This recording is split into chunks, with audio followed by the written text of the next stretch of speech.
শুক্রবার মহাকরণে জেল দপ্তরের মন্ত্রী শান্তনা চকমার হাত ধরে জেল দপ্তরের এলডিসি পদে 5 জনকে নিয়োগপত্র তুলে দিলেন। এই দিনের এই অনুষ্ঠানে মন্ত্রী শান্তনা চকমা ছাড়াও উপস্থিত ছিলেন আইজি প্রিজন রমেশ রেড্ডি। সারা ভারতবর্ষে উদযাপিত প্রজাতন্ত্র দিবসের দিন এই চাকরি নিয়োগপত্র পেয়ে আনন্দিত চাকরি প্রার্থীরা। নমস্কার সমগ্র ত্রিপুরাবাসীকে এবং প্রজাতন্ত্র দিবস উপলক্ষে সবাইকে অনেক অনেক শুভেচ্ছা এবং ধন্যবাদ জ্ঞাপন করছি যে আজকে আমরা জেল ডিপার্টমেন্টের আমাদের যে দপ্তর সেই দপ্তরের আমরা অফার লেটার আমরা 5 জনকে দিয়েছি। আমাদের সঙ্গে রয়েছেন আইজি প্রিজন, আমি রয়েছি এবং আজকে দেওয়ার উদ্দেশ্য হচ্ছে আজকের দিনটা একটু আমাদের ভারতবর্ষের জন্য ভারতবাসীর জন্য অত্যন্ত গুরুত্বপূর্ণ দিন।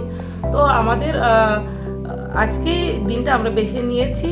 তো আজকে যাতে করে আমরা জানি আজকের দিনে সংবিধান কার্যকরী হয়েছিল এবং যেহেতু আমাদের জেল ডিপার্টমেন্টও আমরা আইন শৃঙ্খলাকে মান্যতা দিই এবং সেই আইনকে যাতে করে যারা আমাদের ডিপার্টমেন্টে কাজ করবে যাতে করে প্রত্যেকেরই এই দিনটাকে স্মরণ রেখে আগামী দিনে আমাদের দপ্তরের জন্য কাজ করে এবং আমাদের যে লক্ষ্য এক ভারত শ্রেষ্ঠ ভারত করা, এক ত্রিপুরা শ্রেষ্ঠ ত্রিপুরা করা, সেই লক্ষ্যে যাতে আগামী দিনে আমরা দ্রুত গতিতে আমাদের দপ্তর কাজ করতে পারে সেটাই আমাদের উদ্দেশ্য।